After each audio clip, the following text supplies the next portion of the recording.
Assalamualaikum warahmatullahi wabarakatuh. Alhamdulillahirabbil alamin. Wassalatu wassalamu ala asrofil anbiya wal mursalin wa ala alihi wassohbihi ajma'in. Amma ba'du.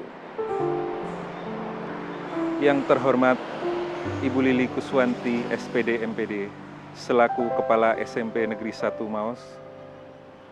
Yang saya hormati Ibu dan Bapak Guru serta karyawan SMP Negeri 1 Maos, serta para pemirsa yang berbahagia.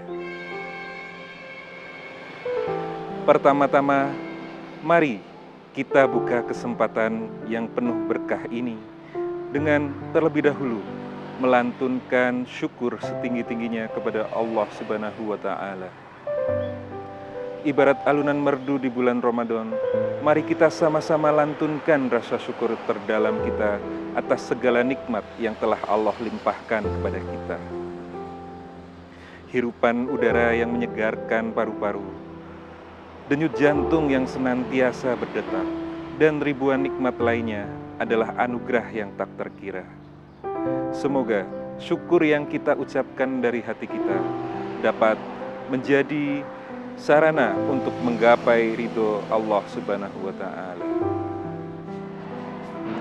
Pemirsa yang dirahmati Allah, apa yang akan saya sampaikan pada kesempatan ini saya tujukan sebagai pengingat, terutama bagi diri saya pribadi yang penuh salah dan dosa, dan tentu juga sebagai ajakan untuk para pemirsa sekalian agar kita senantiasa memiliki hati yang penuh ketenangan dan ketakwaan.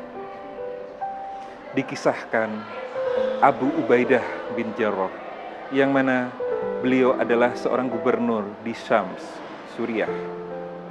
Suatu ketika, beliau sedang berkeliling bersama prajuritnya, memantau keadaan rakyatnya. Beliau melewati sebuah hutan yang tidak ada penduduk di sana. Namun, tiba-tiba beliau menemukan sebuah gubuk kecil di tengah hutan tersebut.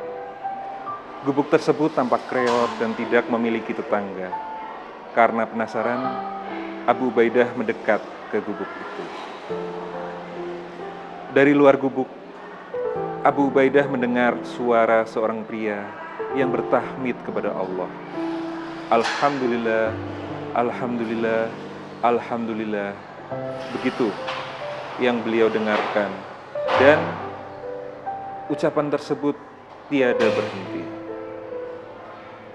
Abu Ubaidah yang penasaran kemudian mengucap salam dan memohon izin untuk masuk ke dalam gubuk tersebut. Lelaki yang di dalam rumah menjawab dan mengizinkan beliau untuk masuk ke dalam gubuk tersebut. Sementara para prajuritnya menunggu di luar sambil berjaga-jaga. Ketika Abu Ubaidah masuk ke dalam rumah tersebut, Abu Ubaidah merasa heran karena di dalam gubuk tersebut terdapat seorang kakek yang terbaring di atas tanah tanpa kasur, bahkan tanpa tikar. Kakek itu benar-benar terbaring langsung di atas tanah tanpa alas apapun. Dan dalam gubuk tersebut juga tidak terdapat perabot apapun, tidak ada kasur, tidak ada lemari, dan tidak ada meja.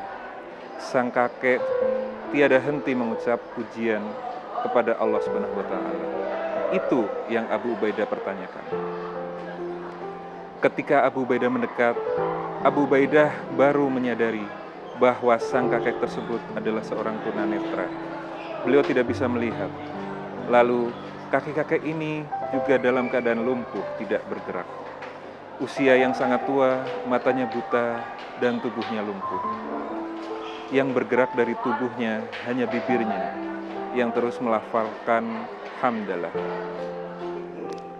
Lalu Abu Ubaidah duduk di sebelah sang kakek dan bertanya, "Kakek, dengan siapa kakek tinggal di sini?"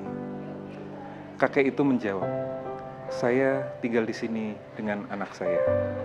Tadinya saya mempunyai keluarga besar. Saya punya istri dan beberapa orang anak.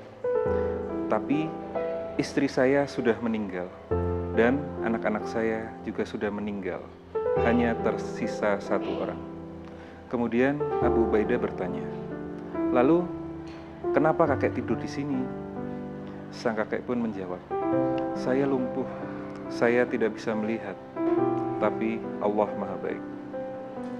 Abu Ubaidah makin penasaran, karena ada orang miskin, sudah tua, lumpuh, tidak bisa melihat, tidak mempunyai apa-apa, dan tidak mempunyai siapa-siapa kecuali anak satu-satunya, tapi senantiasa memuji Allah. Lalu Abu Ubaidah pun bertanya kembali, "Kakek, dari sejak saya di luar, saya mendengar kakek selalu memuji Allah Subhanahu wa Ta'ala tanpa henti. Tapi saya perhatikan kakek ini tidak punya kehidupan yang layak. Rumahnya gubuk, di dalam rumah juga tidak terdapat apa-apa. Kakek sakit-sakitan, tidak ada keluarga. Saya penasaran, apa yang kakek syukuri kepada Allah sehingga kakek tidak berhenti mengucap hamdalah?" Sang kakek tersenyum. Kemudian kakek ini mengatakan, "Wahai Tuan, ada 2 nikmat yang diberikan Allah kepada saya, dan itu lebih saya cintai daripada dunia dan seisinya. Yang mana ini tidak diberikan kepada orang-orang kecuali yang dicintai oleh Allah. 2 nikmat ini lebih saya sukai daripada nikmat keluarga, lebih saya sukai daripada harta, dan lebih saya sukai daripada jabatan. Karena 2 nikmat ini hanya Allah berikan kepada mereka yang Allah cintai." Akhirnya Abu Ubaidah pun bertanya, "Ya kakek, apakah 2 nikmat itu yang Allah berikan kepada kakek?" Kemudian kakek menjawab, "Ya Tuan, 2 nikmat itu adalah qalban syakiron wa lisanan zakiron." 2 nikmat yang diberikan Allah kepada orang yang Allah cintai adalah nikmat hati yang selalu mampu bersyukur dan nikmat lisan yang selalu mampu berzikir. Nikmat harta, nikmat kesuksesan, nikmat-nikmat dunia lainnya dapat diterima oleh siapa saja, baik mukmin maupun yang bukan sekalipun. Namun, nikmat qalbun syakiron wa lisanan zakiron sudah pasti hanya dimiliki oleh mereka yang dicintai Allah. Maka jika kita dalam keadaan yang kurang baik, jauh dari nikmat Allah, dan hal tersebut menjadikan kita tidak bersyukur, maka kita haruslah segera memohon ampunan kepada Allah. Dan jika kita dalam keadaan yang penuh nikmat, namun kita tidak memiliki qalban syakiron wa lisanan zakiron, maka niscaya kita akan menjadi orang yang sengsara. Na'udzubillah min dzalik. Para pemirsa yang dirahmati Allah, marilah kita senantiasa berusaha untuk menjadi orang yang dicintai oleh Allah agar hidup kita penuh dengan berkah dan kebaikan. Sekian yang dapat saya sampaikan. Saya ucapkan mohon maaf yang sebesar-besarnya jika terdapat tutur kata yang kurang berkenan. Wabillahi taufik wal hidayah. Wassalamualaikum warahmatullahi wabarakatuh.